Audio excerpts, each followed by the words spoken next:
Welcome to the Retrospect podcast, a show where people come together from different walks of life and discuss a topic from their generation's perspective. My name is Ian, and as always, I'm joined by Stoney. Hello. And Jason. Hello, everyone. And we also got Hottie Dr. Miranda here as well. Hottie I'm not Dr. sure if that, sitting if in. she said she didn't want to probably, be a part of this episode, but I feel like She's sitting in the rolly chair. yeah. I made sure to roped in. I made sure to Miranda's back. Right. I made sure to give her the rolly chair. So, but anyways, it has been a crazy week. I feel like for me. Okay, it's Monday. I know. The previous week. Okay, yeah, I was Right. like, I didn't want to get into all of it because again, the previous episode that we had a guest on, but I personally wanted to hear about your whole your little trip that you had. I wanted to hear more about that a little bit. oh, well, I mean, So, every year, my running group, we've started to attend this. There's a company called Vacation Races that puts on races at the various national parks. So this year, as a group, we decided to go to the Great Smoky Mountains. So the Vacation Races had a race set up there, and so that's where we all went. And so we usually stay about 5-6 days, and the run will take up a day Right. of that, maybe 2 days, because I do run the 5K the day before, and then the half marathons the next morning. But we spend the rest of the time just sightseeing and doing all that fun stuff. So we went to Pigeon Forge and Cool. Gatlinburg, and we tasted a lot of moonshine, and That's right. a lot of my compadres they bought a lot of a lot of moonshine back. We went to see a pirate show at Pirates Voyage. I believe Dolly Parton owns these Wow. venues, but. Great. It's been a while since I've been to that, Gatlinburg, Pigeon Forge. I mean, I think the last time I went there was a kid. When I remember my parents were going up there on vacation. Right. I probably had to have been, by 9 years old. Crazy. But it's incredible. It looked like a little mini Las Vegas. What it's You don't expect it when you're driving. You don't. You crest that little And bridge it's and like- you go through. And it's like all there, and it's like, wow. I mean, this place is incredible. I went back in the 80s. They did they're skiing up there. Yes. And they did one side of the mountain with AstroTurf, with these little bitty oil injectors through the whole side of the mountain. And so you were supposed to be able to ski all year long. And you got your ass kicked if you fell because it was hard. And I don't think it lasted very long, but I went up there when because I used to ski back when I was Right. young and had knees and stuff. And it was hard. Oh man, it was slicky and hard. And if you fell, it would take you 2 baths to get the oil slickiness off of you. Oh and my it was gosh. a mess. Oh God, that it was just horrible. sounds gross. Yeah, it kind of was. Yeah, I mean, they had it. I didn't get to go up a little. I wanted to kind of take I don't know what you call them, a gondola or something, where you go up the mountain. Yeah. There was It's an open chairlift, isn't it? Yeah. And there's a sky bridge I want to walk across, and we didn't get to do that. So there was a few things I didn't get to, really do. Now, there was one day that I actually stayed at the cabin. They all left. I stayed by myself. I was kind of resting my back from the run, and they were going to go and hike. I believe, I forget the name of it, something Dome, Kleeman's Dome or something to that effect. It's supposed to be the highest point in the Smoky Mountains. Wow. I think it's right at 6,000 feet. Interesting. So one day I just stayed home and read, and they went off and did that. But went shopping, and it rained every afternoon. Really? Oh, wow. Hard. Man. Wow. I mean, it stormed. So unfortunately, I know when I got back home, I looked at all my plants and everything was all dried up. I said, "Well, I know we didn't get any rain here." No, we did not. We didn't. But it was a good trip. It wasn't the first choice where Right. I wanted to go. I've seen the Smokies. They don't have the effect of going out to the Rockies. To the Oh, Rockies. yeah. Yep. It's just different. Of course. And so I think next year we're on tap to go to Mount Rushmore. Oh, cool. So I think that race you run up to Mount Rushmore. That's fun. So I've never seen Mount Rushmore. So I showed you a picture of it from I the know- Canadian No. side. I know you did. The poor Canadians I know. got to put up with us barbaric Uh-huh. Americans. Some more so than others.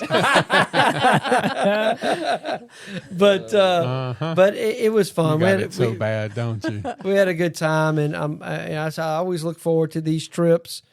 But now this is my third vacation race, and still probably my favorite is Glacier in Montana. That's cool. I don't Montana's know. so I don't cool. usually put vacation and racing in the same. Yeah. A lot of people don't like that, but for people who like to run, you have to kind of be a runner. And Vacation and museum is more up my alley. yeah, Yeah. well, I love running, and plus I love the metal that Of you course. get, like all the bling. Yeah. So that's why you run. Yeah, You run yeah. for the bling. Of course. Do you have a display of them all at home? I do. Okay. That's cool. I do. We need pictures. Okay. Like this race, I got 4 medals. So you got a medal. You got a medal for the 5K. You got a medal for the half, and these medals are big. I bet. You get a medal for signing up for both. So and basically, you get a participation medal. you too, do, then. Okay. and then you get a medal because our team came in second Oh, wow. place. Okay. Well Which done, team. surprised us because we're actually in line waiting to get to take our post race photos, and all of a sudden they start calling all these names, and it's like Yeah. we're hearing our name being called. It's like, what is this? So let me go check. And one of our group came back and said we came in second place. It's like, you got to be kidding me. How many's on your team? I think there may have been 5 or 6 of us. Okay. And I forget how many total teams had signed up. I think it was around 20 Okay. or 22 teams, if I'm not mistaken. You guys did good. Yeah, we did pretty good. But overall, great trip. I said, I would have preferred probably to go somewhere else, but I got me the Great Smoky Mountains Right. medals now, so that's more to add to my collection. And look forward to. I think my next race will be St. Jude, Oh, yeah. first week in December. Okay. So I'm running the St. Jude half. That's awesome. Now Now that you had just hurt your back here recently. How right, was your- I've gone through some physical therapy, and I'm still going through physical therapy. Actually, my PT is actually trying to get me to start running to see how Yeah. it holds up. So far, so good. So does that affect you during the race or more the next day? It's more of a next day thing. So that's what I was worried about. I'm going to see how, and I kind of felt it a little bit the next day. That's why I stayed home. Mm-hmm. I didn't go hike because I think if I would have done that, I think I would have really probably paid for it. Yeah. Um, You got to take it one step at a time. yeah. So I Yeah. think right now I'm in the process of just getting my running back. My next phase is to try to get myself back in the gym and actually start working out with weights again. So I actually go see my PT tomorrow morning. So we'll see what she says. It's coming to an end. I think this might be the last week of it. It's hell getting old, isn't it? Yeah, unfortunately, that wreck I was in just aggravated that injury, and it hit me, like I said, about a week and a half after the event, and it was just weird. It just kind of started feeling it, and it just got worse and worse and worse, and it put me down. That's So crazy. I'm grateful to to have been able to run it, because I was really worried that I thought maybe I would not would have Right. lost my money on this trip. Yeah, that would have been no good. So it all Well, paid. it's still a vacation. It's Still got to it's try still some got to get moonshine out, and yeah, eat some try- good food and hang Yeah. out with some friends. Ate some and some good barbecue, and There you go. so we had a good time. But nice. other than That's that, all that counts. you know, The only thing that's happened for me is I'm there's a lot of projects that are need to be finished up in October, and so it's talking about like at work. yeah, it's just a lot of that stuff where we're kind of getting ready for the the Y'all are getting ready for holidays, we're aren't getting, y'all? We're just getting Yep. ready for the end of the year, so there's a lot of stuff that has to get ready, because end of the year always goes crazy no matter where you are. I feel So, like the holidays at the end of the year is kind of big deals. And yeah. Well, it's this also is one of them, right? It's also that, and just again, the getting ready for the beginning of the year. Just a bunch of it's a whole bunch of stuff. So it's just a lot of projects and a lot of fun stuff that I'm excited about. So, but it is like this is all like the preemptive stuff. Like I'm doing a lot of groundwork now, so that way So my work is easier. Are you putting the I guess the programs together for the holiday season? It's more so it's just some of that kind of stuff. So. Okay. But I'm not really the one getting the event set up, but just making sure all the branding and all that kind of stuff is all unified and everything's Right. cohesive. But anyways, all that stuff's fun. But anyways, I guess what are we talking about? What is this week about? Male masculinity.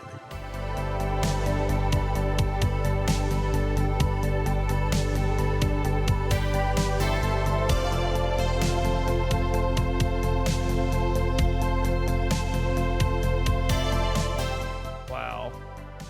That's a big one. That's a huge That's a loaded title. Mm-hmm. It really is. Well, when Because you we're could go- a you could go generational so show. many different Yeah, right. directions We're a with that. generational show, Yes. and so when you look at masculinity over the years and there's a change. There's a huge change in what's required and expected and thought of being a man. And now when you add things like toxic masculinity to the whole realm of what we're doing, it's a big discussion. Mm-hmm. So the guy with the cigar in his mouth and a wife beater T-shirt on and all that's no longer kosher anymore. I don't think it has been for a while. That's funny. That's what I remember. You're right. Yeah. Well, we're all of the age. We remember, in my time, the man's man was John Wayne. That's right. That John Wayne was the guy. He, you thought that was going to be the man, and that's what you wanted to be. You were the protector, you were the provider for the family, and that's what it was. It was that simple, But it's not that way anymore, and a lot of things have made those changes happen. Yeah, So. that's I think in my generation, I believe that transition kind of started happening where men were expected to kind of share the role with the women in the household, and women worked too, and so the man was no longer the sole provider anymore, and it kind of the expectations. I still think the expectations were still there, but the day to day, what was happening, like on the street, so to speak, is you start to see a change. Well, here's what I did, and I like the way you use that word expectation. So what I did was I did a little research on our three generations, and we can talk about some of the other ones. But it's an expectation perception list. I did a top 10, but maybe if y'all will indulge me, maybe I can just do the top 5. Okay. And we can just look at that. So the baby boomers, 1946 to 1964, of which I participate in those years. Expectation, strong work ethic and loyalty to a single company. And a possible perception is maybe from the millennials might see this as resistant to change or lacking flexibility. Expectation, traditional gender roles with men as breadwinners and women as homemakers, And the perception from the Gen Xers might view this as limiting gender equality and personal freedom. How about we just do the top 3 for each one? Expectation: financial stability achieved through home ownership. The perception of this, millennials may see this as unattainable due to economic challenges. Yep, that's true. All right. So Generation X, 1965 to 1980. The expectation, the top one, balancing work and personal life more effectively. That's the expectation. The perception, baby boomers see this as prioritizing individual needs over work commitments. Expectation, embracing technology and adapting to the digital age. The perception of that from millennials may view this as being slower to adapt to new technologies. Expectation, seeking alternative career paths and entrepreneurial ventures. Perception, baby boomers might view this as a lack of commitment to traditional employment. Millennials, 1981 to 1996. Expectation, embracing a work-life balance and prioritizing personal fulfillment. The perception of that is baby boomers might view this as a lack of commitment to work ethic. Mm-hmm. Expectation, championing social justice, causes, and advocating for equality. The perception from Gen Xers on this might view this as too idealistic or lacking practicality. And the third one for the millennials is embracing technology and digital communication. And the perception is baby boomers might see this as excessive screen time or lack of face-to-face interaction. That describes it pretty well. Yeah, I mean, as I said, I really think that's within the Gen X. That's me. That's when you start to see mamas having to go work too. Yeah. The economy was changing where one income could no longer suffice Yeah. to carry the load. Mm-hmm. Well, back in my generation, you could have one income. Right. You could buy a house. Right. You could put your kids in school if they chose to go to school. And you could retire by the time you were supposed to be able to retire by the time you were 55 and enjoy the last couple of years with your mate when your kids were off doing what they needed to go do. How realistic is 55 or 60 years old to retire now? Not really. Mm-hmm. Not at all. I can't retire till I'm 70 or 75 years old now. Right. I had some sort of financial, some sort of financial advice guy or whatever try and give me some unwarranted advice about how I should live my life, basically. And he was like, you basically have to, he was like, and he said this with such vigor and passion, like it was supposed to like encourage me or like something like that. But he basically like, you live like you're in poverty until you're 65 and then you can retire and live your life, basically. And I was like, I can't believe that you would say that. Mm-hmm. Because tomorrow is never guaranteed. And you're sitting here trying to say that I should live an awful life for my entire life that's potentially not even guaranteed to me. And then I can all of a sudden, whenever I'm old and like I potentially can't even enjoy the vacations that I want to go on. Well, there's a radio ad on the radio now that feeds what you just said. Mm-hmm. They're talking about this guy is talking to this lady and they're hitting this time machine and they go to, and but you have this nice house, and well, do I have a house? Well, no, you took vacations and you did other things other than really? Who wants to live that life? I mean, I feel like you should travel while you're young, and like, yes, I think you should be able to save your money, but at the same time, I don't think you should hoard all your money and never enjoy anything. I think that while you're young and you do have the available time, I think it'd be nice for you to go. Like, I would recommend that you go, especially before you get settled down and you have a family and you have other responsibility like children and stuff. Because that's what I'm trying to do now. Is again, I am by no means am I saying that I'm old here, but I mean I'm about to turn 30, and like there's still some things that I want to do before I make some even bigger life decisions for myself. And I think that's the.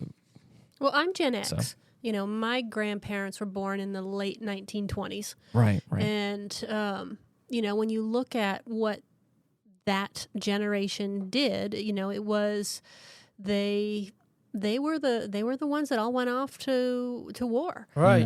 They were all kind of pretty much married by the Right. time, if you weren't married by the time you were 23, Yeah. there was something wrong with you. Right. Right. That was pretty much the case. They were having their families young. And, the men they were a different breed. They were tough. They were stoic. They got up, they went to work, they did their stuff. There were no safe spaces. There, it's like my grandpa's safe space was going down to the basement. Yeah, you need someone to leave him alone. Him and all of his friends that went through the war, they didn't sit and tell their kids all their war stories. Nope. They would talk to each other about it. Right. But that was it. It was a much more stoic time. But I will also say that whole generation, they could fix anything. Now It's today, like- when you look at the owner's manual of your vehicle, back in my time, there was a section in there on how to adjust the timing of the vehicle. Now it tells you don't drink the antifreeze. I mean, there's a problem there. We're changing what we're expecting of men. We had a great conversation before the podcast. We were talking about Ian has a friend that's doing all this handyman kind of stuff. Yep. And that is so rare in today's generations, where if you look at a handyman, normally they're my age, already retired or older. doing stuff to stay busy, but they know how to do that. How many kids today know how to change a toilet or adjust the plumbing or go fix a hole in the roof? Or They wouldn't even try. Yeah. And just go to Lowe's on any weekend. And what do you see? Well, I remember my mom, the whole corner of her house was eaten up by termites, and she couldn't afford to get it fixed, even though there was one of the termite companies had guaranteed it. They didn't honor it, and I had to do some of my other stuff to get them to understand they were going to pay my mom some money, which they finally did. I am persuasive. But my friend William and I went in there and just rebuilt the whole corner of the house. Took us less than a weekend. Put it all up, boom, put it together, put the sheetrock on it. Then I went in there, floated, taped it, painted it, knocked it out. How many kids today could do that? Not many. I mean, unless you had a father that showed you these things and you did them, you're not going to know. Right. I couldn't fix that. Yeah. I was never exposed to that at all. But see, that was expected for them, and it's Right. not Right. expected for Right, guys so I'm saying now. there was change. Well, don't you have a grandfather that built his house? Built the house. Right. That's what I'm saying. That's Not a why, kit house. That's why Built the house. That's why the cost to own a home back then, it was so different. Yeah. I mean, But I think also, like with a lot of what we're saying too, is I think that there's a lot of good things that have come out of this as well. Like I'm not saying that. I'm not trying to discredit that. Yes, like I think men in the past could probably be more versatile and do more things. But I think it's also nice that as a man, I'm not expected to do things I don't want to do. I do think it's nice that I do know how to sheetrock a house. I do know how to build a house because my dad did teach me those things.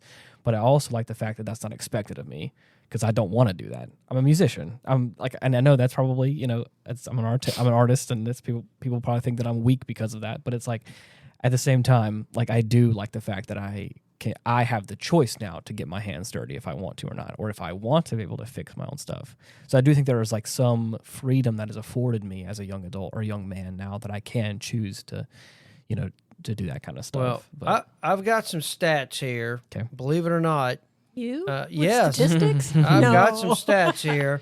I'm just looking up on my phone right now. I found this Pew Research Center survey. It's 2017.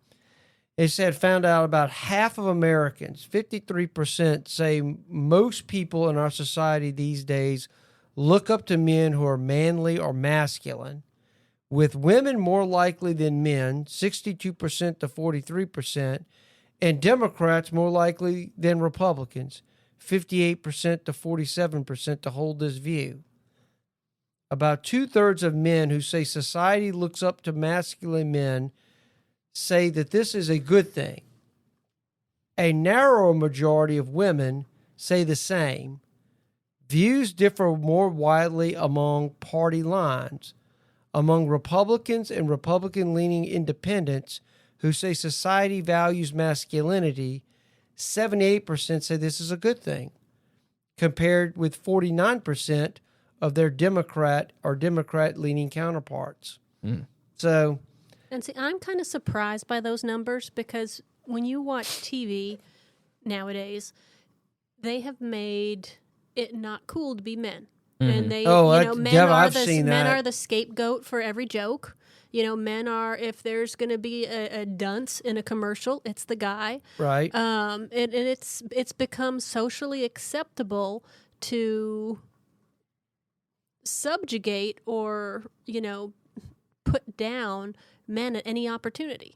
And that, they'll say things about men now that if you were to flip the script and make it about women, people will be horrified. But it's absolutely okay to say that about men. And as a woman, I see that and I'm just like, it makes me cringe. I'm like, why is this okay? It's like anytime you make discrimination acceptable against anybody, it perpetuates it. If you want to stop it across the board. You don't have to make men. And even when even if you just look up masculinity right now, you start seeing all these, Google responses back about toxic masculinity. Right. Why does that exist? Is there toxic femininity? I would no. say yes. I would say yes. But you know what I mean? Like, it's just like you don't see these searches, like just the fact that they've said that this is, that it's toxic to be masculine. I find that kind of offensive. I don't like using this term, but I feel like that's that loud minority that we always hear a whole lot about. I feel like there's people that I think have a voice. There's a group of people that have a voice. There is a certain subject of people that I feel like personally that I've experienced in my life have been hurt by men, and they take it out on men or on me particularly. Because I have felt that. I have been on the receiving end of that, where I get told that I'm this and I'm that, and I'm like, you don't know who I am, and you're saying a lot of like pretty hurtful things. But I know that you're probably saying that from a place of hurt. So again, I choose not to take it personally, but I know that and that's not always the case. But again, I'm just speaking from my own personal experience, because I may not be the most masculine person in the world, but I do think that there are some values I think that were instilled in me that I cherish, that I think are important. So. I believe that men should be the leaders in their homes. I do believe I think it works better when that happens. Now, sometimes dysfunction happens, and that's not possible. But I do believe in a perfect world, I believe men were meant to be leaders of their families. And I will always hold to that. I know, growing up myself, my mama never wanted to work. She wanted to stay at home and be a house to take care of her children. Right. She couldn't because my dad didn't make enough money. But I remember those dynamics of growing up. But I'm very traditional. I'd say we're talking about these generational perspectives on masculinity. I would venture to say where you fall, whether you're early or late on that spectrum, also plays a part. Yes. Because as I said, as a Gen Xer, I'm an old Gen Xer, so I'm closer to the Boomer age groups, and growing up around that and kind of saying, this is what men do and this is what women do. I did some research as well, and I found out that when it comes to like millennial Gen Z stuff, I'm actually more on the spectrum of being a young millennial. Right. And I feel like I'm in this weird position where I feel like even still I feel like I have older values. I've even said on this show numerous times before in the past, is like, again, I feel like a bad poster child for millennials. Yes, I may look the part, but I feel like when it comes down to a lot of what, or like the values that I think people will attribute to like a true millennial, I don't think I would. I think part part of the problem in society today is everybody likes to compartmentalize everything. Everyone if you were likes born titles. between this date and that date, this is you. This is going to Right. be you. You have no choice. That's Right. it. And that's not a real. It's not feasible. Okay. Oh, you're a Sagittarius? No, I don't deal with it. People are so different. Mm-hmm. They have so Yeah. many things, and we're trying to compartmentalize and blame. And to be honest with you, it's just a different form of racism to me, or placism, if you want to put it. You're going to do this, you're going to do that, you're going to feel this way, or I'm stopping you. Right. In my time, if we didn't like something we saw on the TV, what did we do? We reached up to the remote and we No, changed there it. was not a remote when you were younger. Well, you had actually, to get up and walk across I the had room. Which the that remote. made it even harder. Wait a minute. Hold on. Time out. When I had a TV, it had a remote. When my dad had a TV, I were the was the remote. remote. Exactly. So there's a difference there. So, but even in my time, if I didn't like it, I just changed the channel. Now in today's time, we have to cancel it. We have to destroy it. Just because we don't agree with it or we don't like it, we're going to cancel that. And that's part of the cancel culture that we have talked about so much on this show. And that's a problem too. Well, Right. look at how male roles have changed in TV. You know, it's like you go from the 60s when they were looking back, you know, the Leave It to Beaver stuff that was Right. trying to idolize the 1950s. The dad was the head of the household. The people looked up to the dad. They respected the dad. They waited for the dad to come home and settle arguments and disputes and fix problems. And then you go now and you watch something like, what's the Charlie Sheen show one that you were watching a rerun of the other night? 2.5 Men. 2.5 Men. And look at, you know, Alan, his brother, who is absolutely hapless. Right. You know, Yeah, and he it's and that is the role of the dad in modern TV.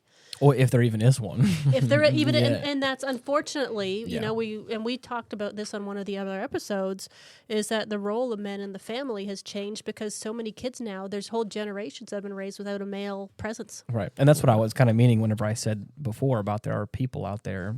There is a certain, I would say, a rather large portion of the population that don't have a father figure, and so therefore those people go into, I think, making shows of some kind, and then they take that prejudice or they take that worldview and they apply it to movies and television, which I think then now is going to, you know, create this feedback loop of, you know, well,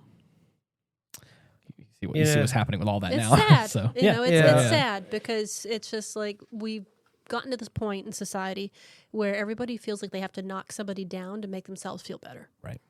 Well, following up on that survey, I know, Ian, you talked about not liking or not glad you don't have to do these things. Yeah, right.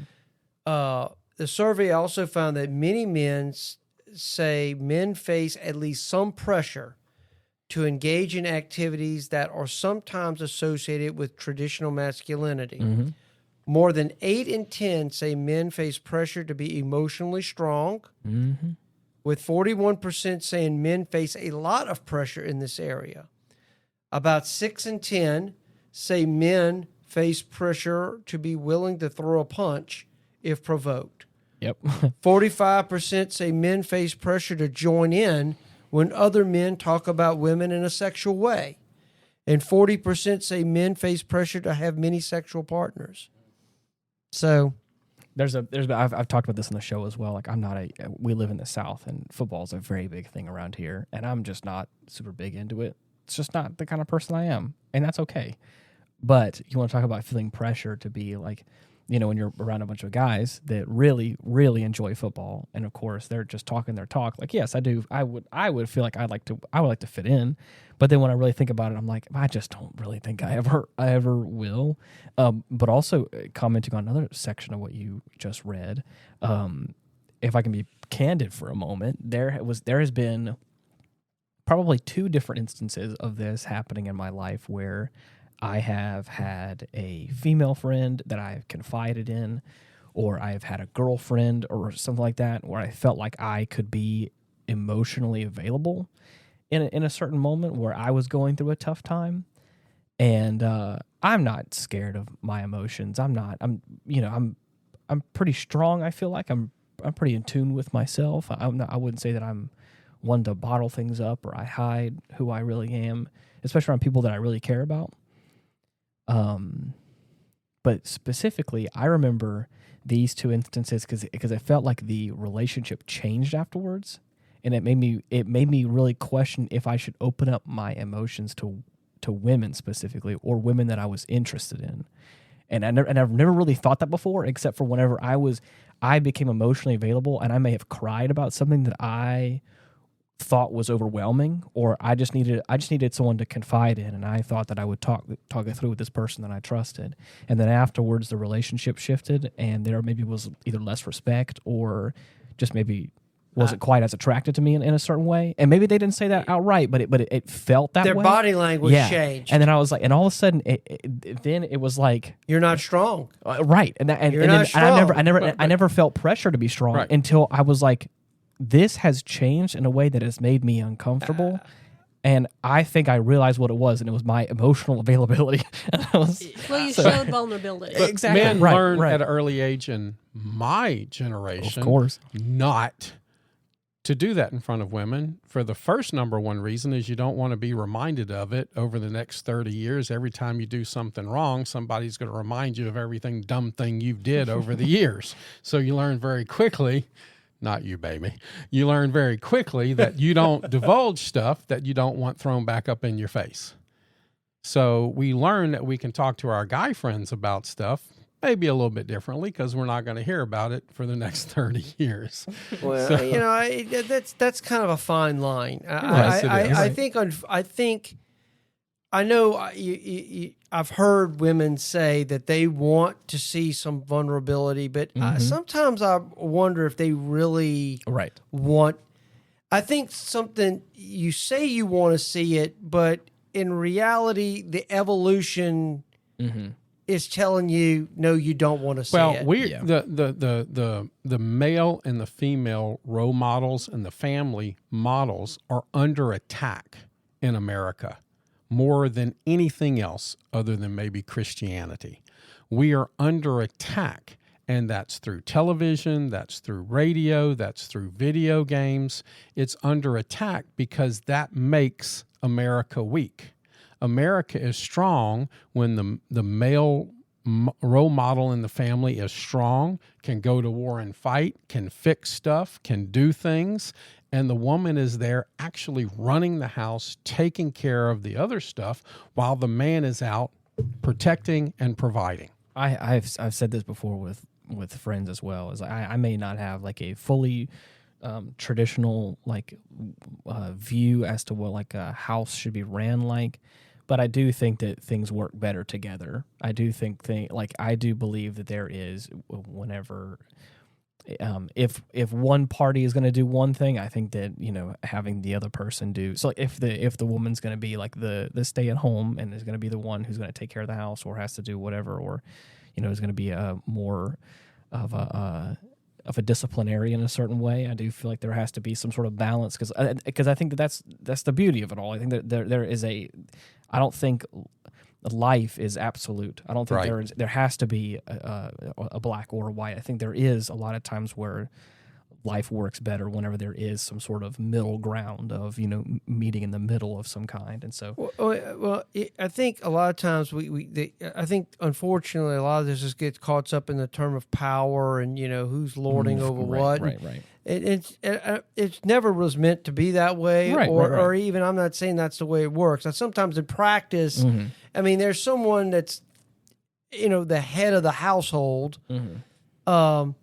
At least the way I've always viewed households, and it's the father leads, the mother is there to help the daddy to run the house. Right. I mean, that's the relationship, and that's, I think, when it was that way, America was stronger. That's kind of been warped through a lot of social things that have occurred. Right.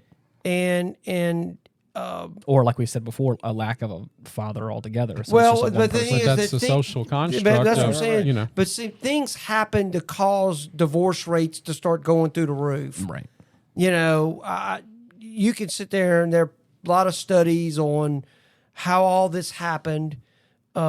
There were cultural revolutions that occurred in the 60s in this country. And unfortunately, it started unraveling a lot of the dynamics that were basically a mainstay of American society. That's when the attack on the family started. Right. That was a pure attack on the male role model and the family thing because, the feminist movement started.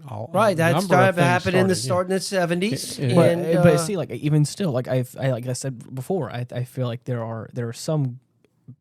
I do feel like that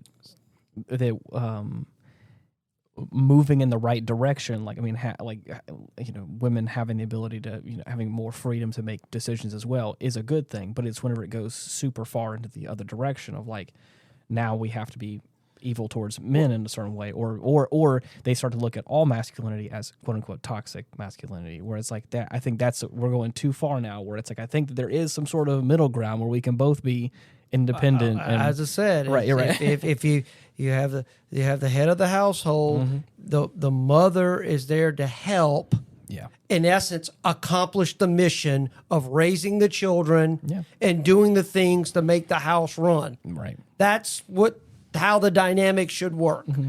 Unfortunately, it doesn't work that way now. The leader of the organization that I work for has a great statement, and he says, one mission.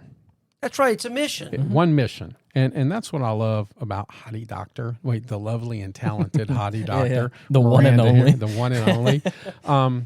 We understand that there's one mission, and we both participate. We both know that. I think we really understand, and I know this more than any relationship I've been in, is that there's a time and place for me to stand out front and deal with it. There's a time and place for Miranda to stand out front and deal with it. And there's a time and place for us to stand together, hold hands, and deal with it together. Right. And that's our favorite time, I think. But we both realize that we both each individually have different skill sets, different mentalities, different capabilities, and we trust the other one. When it's time, handle it. And that's what I'm saying. That was what I was referring to as well. It's like I don't think that I'm not saying you're wrong either. Like about Jason, I feel like yes, there should be like I do agree with what you're saying as far as like the roles in a household.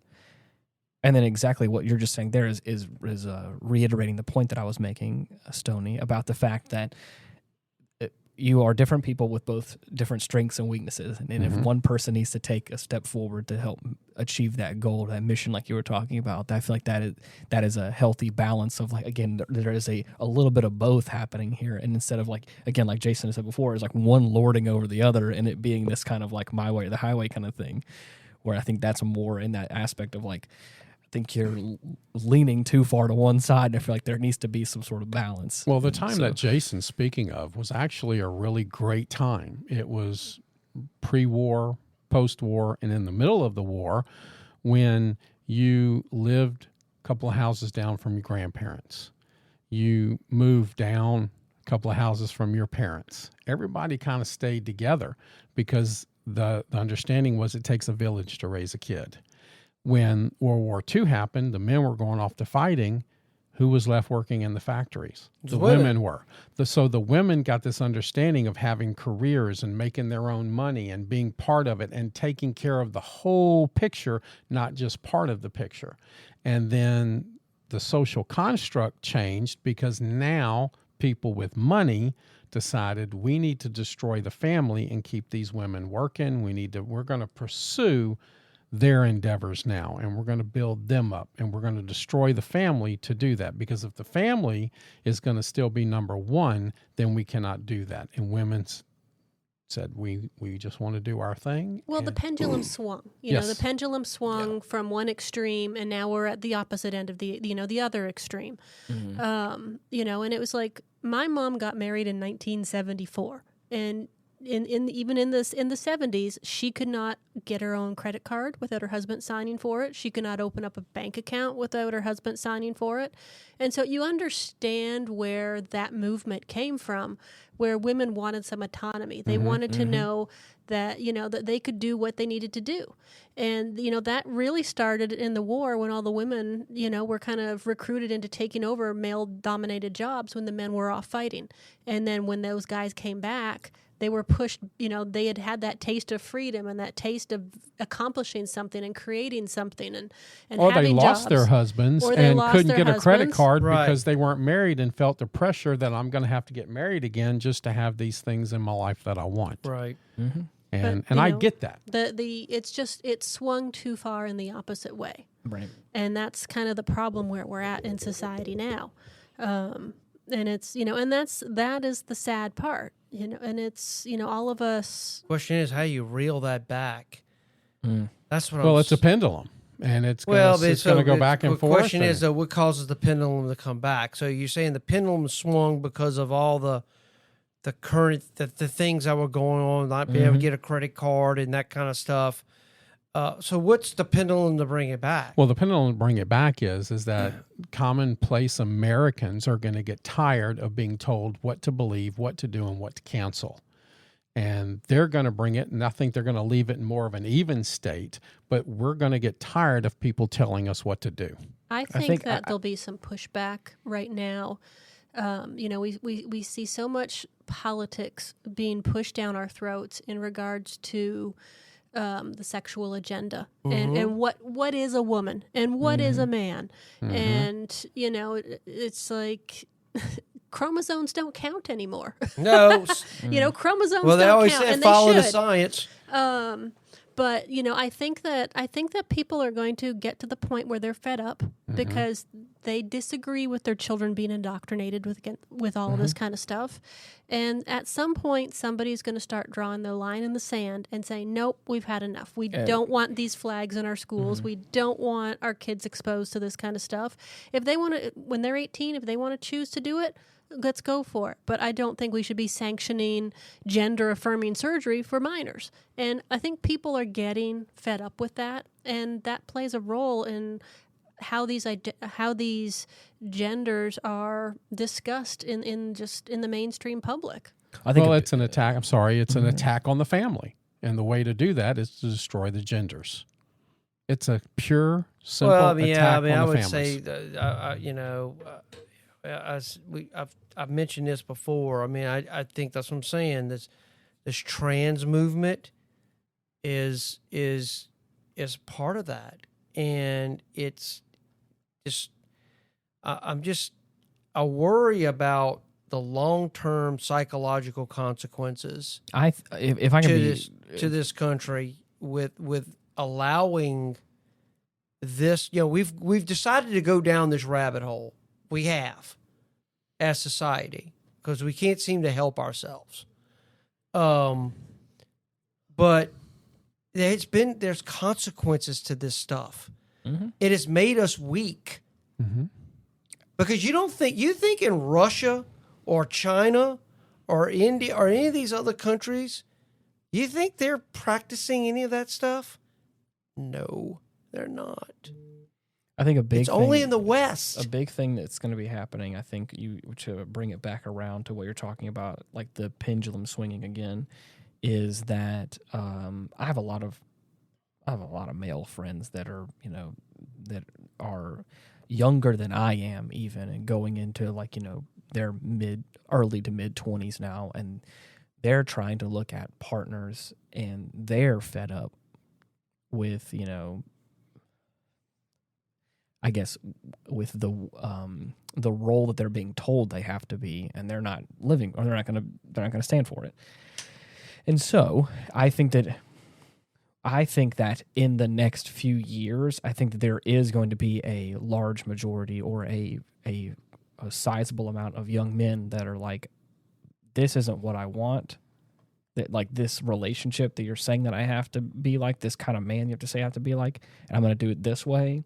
And either they're going to be single, or they're not going to be having children, or I think there's going to be a big shift in, like, I think, the roles reversing in some way, maybe even to like a critical degree of And I'm going to tell you, and you've seen this, and a lot of Western women really lash out at a lot of Western men who go to Asia and go to these countries to go get subservient women, because they come from cultures where basically it was the way in America at the turn of the century.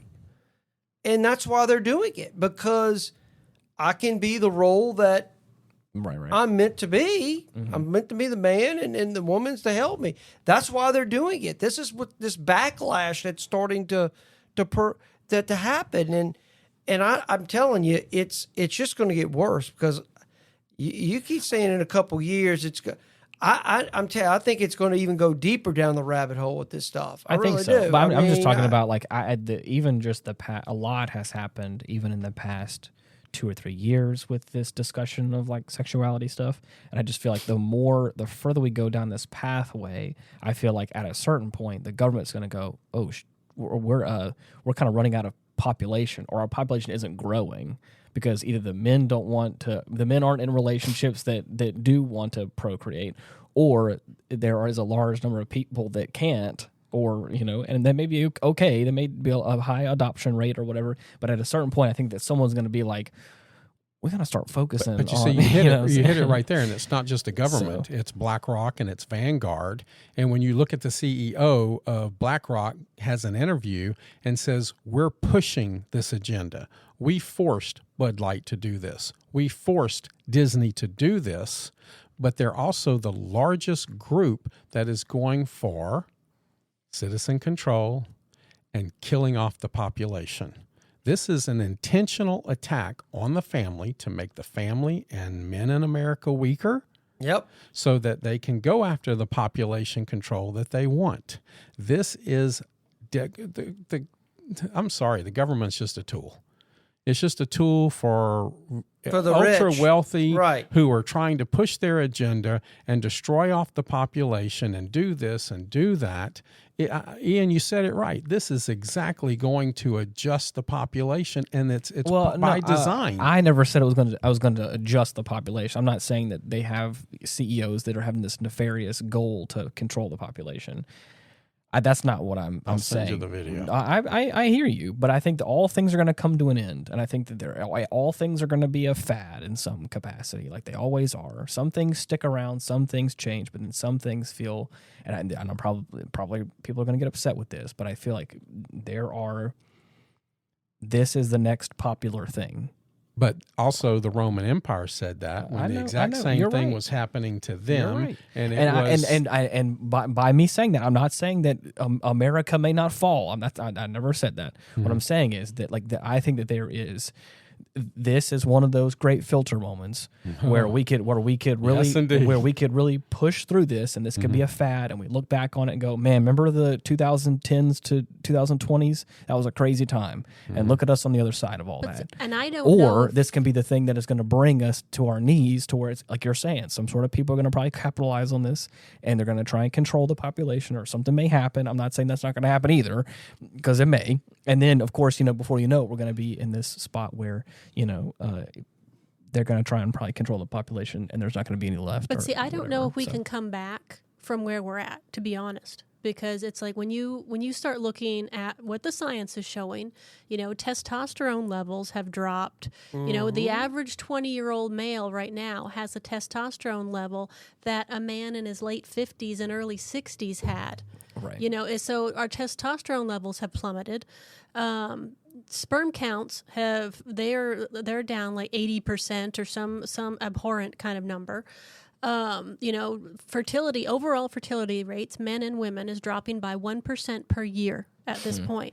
So we're on the precipice of a global population decline. But then you add that, if I may interrupt there, vaccines, you and add all to this the vaccines, you add this other stuff, but then you add on these new generations aren't having kids when they're 15 and 30 years old. They're waiting till they're 35. They're not even getting married till they're 30. And they might not be able to have kids because the testosterone levels are so low. If you wait till you're 35 and now your testosterone level is what an 80-year-old would have. And China is actually going through this right now because they had the one child per family thing, and now there's more old people in China. There's not enough infrastructure can't support it. Can't support it. There's not enough working class people, and they're fixing to hit a major depression, I predict, within 5 years in China, because they just don't have enough Which young people's work. ultimately might be the reason why they're trying to kill off everybody. And Miranda, you were talking about testosterone levels. I just pulled this up. I thought this was pretty interesting. They said the average levels of the male hormone testosterone drop by 1% a year. Dr. Tavis Traviston and colleagues from the New England Research Institutes in Watertown, Massachusetts found. This means that, for example, a 65-year-old man in 2002 would have testosterone levels 15% lower than those of a 65-year-old man in 1987. Wow. Did they say what the cause of that was? I'd have to go in a little bit further into the article and probably find That's what I would be curious generational decline in testosterone levels observed. Because I'm just curious about, like, is there something that you can track with that? Like, is there? Well, they obviously they do. I mean, here's a big old article, and this is what happens when you don't. Right. You I mean, it's okay. I don't This have is what happens when you don't bring my your stack notes. of paper with me. Otherwise, I'd have all this written down. That's okay. It's okay. I've listened to a couple of podcasts on the topic, and it's, you know, when you sit and you start, you know, doing a deep dive into the data, it's pretty scary what's going on. And I wonder if that is a reason, to one extent or another, why the male gender role is becoming more fluid. Right. You know, if you don't have those higher testosterone levels where you have the need to, like, you know, grunt and groan and, you know, do what men do, you know, protect and provide. Right. I want to go lift heavy things. You Well, know, I mean, let's look at the animal kingdom. Right. I mean, it's just what it is. I mean, you know, how it works. Yep. Yeah. I mean, I think sometimes we try to pretend we're not animals, but we really are. I mean, you know, at our base level, I mean, I've always said if everything just like went to barbarism, Right. do you think feminism has a place in that world? Doesn't. Well, what would happen in an apocalypse? Exactly. That's what I'm It's saying. If society breaks down, Right. and these kind of rules that we've set up in our society, that goes out the window. Right. Who wins? It's the strongest. Who are stronger? Yep. I mean, look. Right. I mean, I'm just stating the obvious. If you what take it it is. even one step easier than that, like even if you bring it down to, you know, let's say we're in a society where things can't flourish in a way, and you're in some sort of apocalyptic scenario. Like, who's going to be the one to go out and gather food? Who's going to be the one to gather out supplies? Probably the strongest man Exactly. who's Who's going to protect the group? Who's going to protect? Exactly. Right. I mean, unless they're. I'm not going to say there's not going to be probably a lady out there that wants to do that. But again, that's true, Right. and there's always the exception Of to the course. rule. You're right. Unless you get a wife that can shoot, well, I mean, hey, and I got one of those. right. But at the end of the day, you know. So But you see, I had a strong male role model as a kid. That's right. Who taught me how to put ridges on roofs, That's and right. clock Yeah. tubs, and do all that kind of stuff. So, you know, I wasn't afraid to get my hands dirty. right. That's right.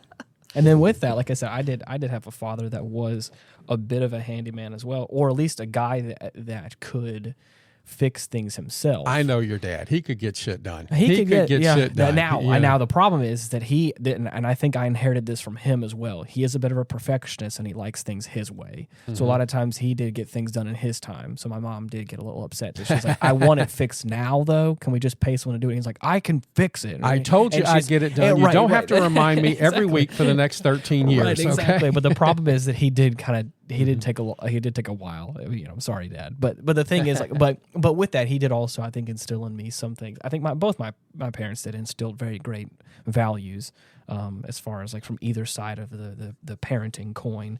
But with my dad specifically, like, he taught me how to be hands on with something, how to play with something, how to fidget with it and get it to work in some way, which is something that I think I probably inherited from him. But also, like, I mean, he was also really great with, you know, mechanic stuff. He went to school for that. He was a paramedic. So again, he was always the one to fix things. Again, I think my mom could cook, but my dad enjoyed to cook. So like even like things like that, where like I think I got a bit of a joy from cooking and baking things, and like because that was something he liked to kind of play around with and do as well. So it was kind of a special thing when he was in the kitchen. My So. grandpa built houses. And so when, after school, I would be on construction sites There and you I'd go. be running around and doing, I was 8 years old running around on roofs Yeah, kind yeah. of thing. But that was our, it's like when you're in a family of entrepreneurs, you do, Right. that's, Yep. that's part of the what, team. that was it. That was it. It's like you go after school and you grab a broom because there's always something to clean up on a construction site.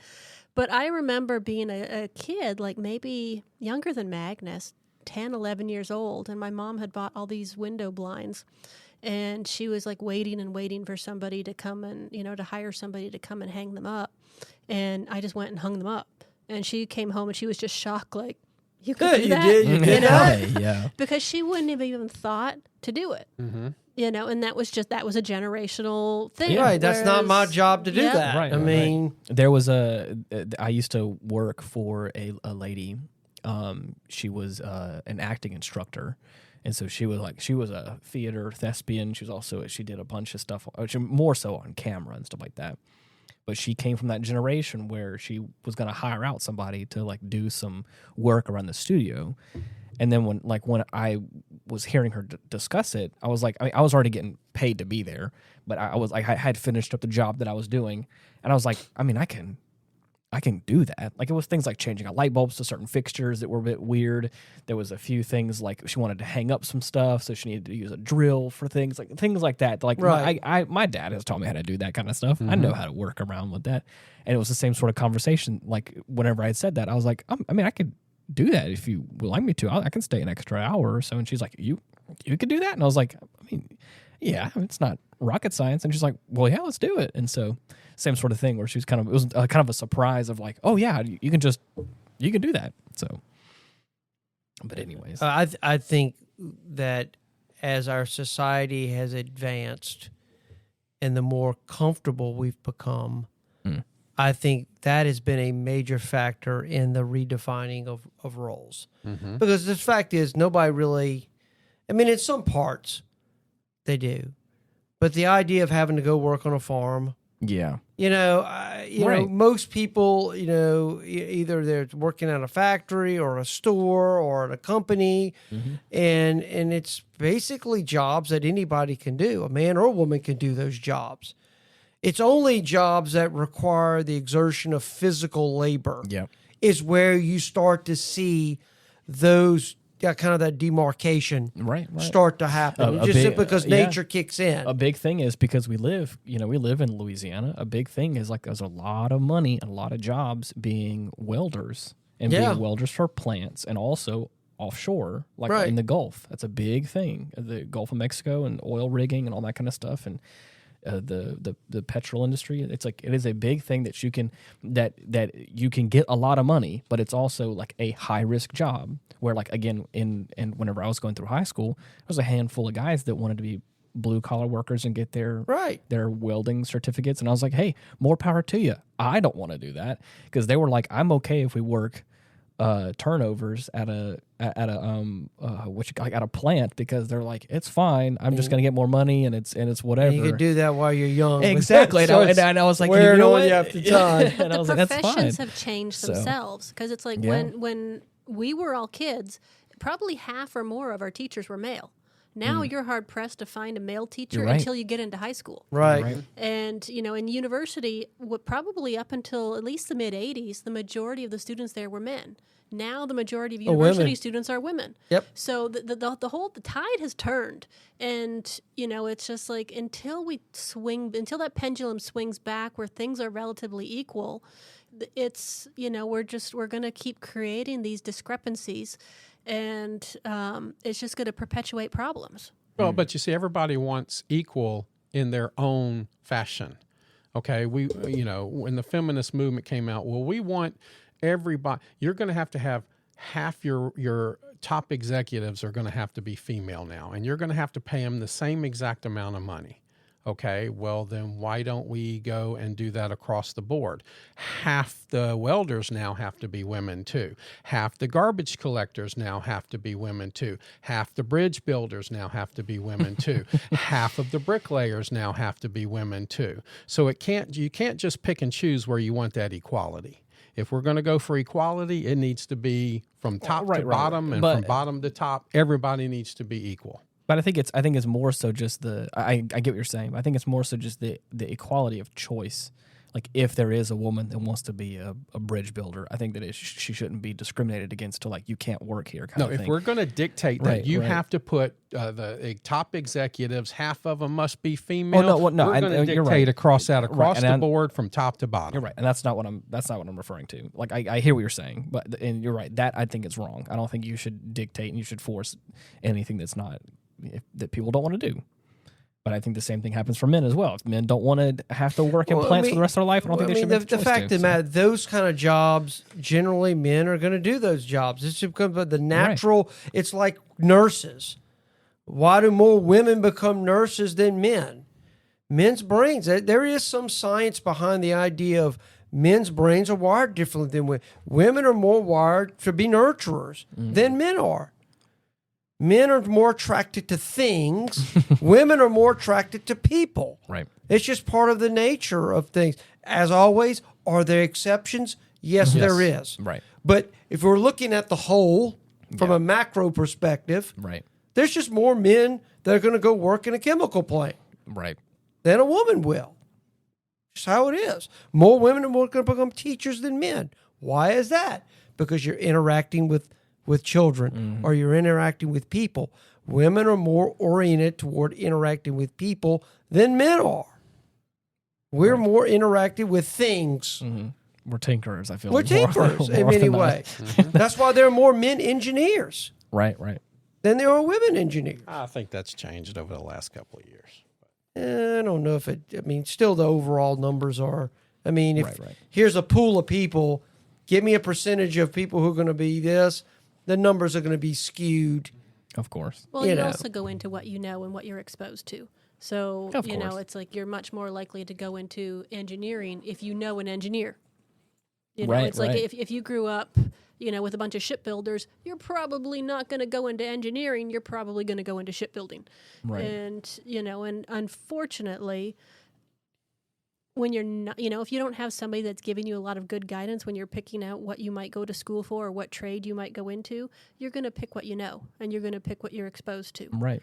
So you just most people are not going to think outside the box and do something, that's a complete 180 from what everybody they know is doing. Even though I'm not super knowledgeable in it, same sort of thing. My dad, his hobby was, fixing on cars, and I think there is a deep appreciation for cars and automotives and all that kind of stuff that I would like to learn probably more about. But again, it's probably not. I had the opportunity to be a paramedic and go into that field. I had opportunities afforded to me because again, he knew people and he had connections, and it was very easy to be like, oh yeah, I could see myself doing that. But life has. But your brother followed his footsteps. Yeah. Well, so, that's part of it. He wants to be, if this is still the goal he wants to do, he wants to be a part of Doctors Without Borders. So he got to a point where whenever he got the chance to go into some pretty bad places in China and in Nepal and stuff and help out communities of people, and he was like, I want to medically help these people in a new way. And he was like, how do I start that? And that's what I think, my dad was like, I know people, I can get you, helping people locally, which then can turn into you helping people nationally and globally one day, which is, but that's, and I look at him and I'm so happy and I'm so proud of the work he is doing, because he's doing great work and he is very knowledgeable. He's a smart guy. And I'm not just saying that because he's my brother, but I am, because he's my brother as well, and I love him. But at the same time, it's impressive to see him at work, because I'm like, I know that I probably couldn't do that. I am in the career path that I'm in because of the kind of person that I am, and I know that he is, is the kind of person that he is as well. And I think that's great. And I think that's what I'm meaning as well by saying all this, is that I love the fact that he can make that choice and he can be that kind of man. And then I could be this kind of man that I'm here. So, and I'm doing things like this that I enjoy and I love and I'm a part of. So, but anyways. Speaking of which, can we let everybody know how to get in contact with us and let us know what they enjoy and what they enjoy doing? Yes. No kidding. Yeah, we have an email address, and it's getoffendedtogether@gmail.com, where you can send us all your inquiries, or you can give us all of your long-winded answers to our questions or any kind of suggestions as well. We also have a Facebook page /Retrospect Pod, where you can do the same sort of thing. Just give us a big old thumbs up. We're doing a good job, or letting us know that you like the show. That always means a lot. I think a lot of the major podcasting platforms has a way to rate the show as well. If there is a way for you to do that, go ahead and give us a thumbs up or yes, or definitely. 5-star Give us review. 5-star, because Right. if I may interject there, Yeah, I go was ahead. speaking to somebody last weekend who is actually from Japan, who's working in Japan, who said that they actually, when we started talking about the podcast, and he said, "Oh wow, that's been showing up on my recommended Right. list." Right. So if you would give us that 5-star, Right. give us that recommendation, Yeah. give us a review, because it helps us, and share us out there with Right. people too. Help us If get you the are- message out. If you are enjoying what we're doing, let us know. And if you aren't, let us know, but in a different way. Yeah, Yeah, or let us know how we can change and we can do things the way a little differently. But anyways, I appreciate all of you out there for listening. And until next time, bye-bye. Goodbye, everyone. God bless. Take care. You're the best. Peace.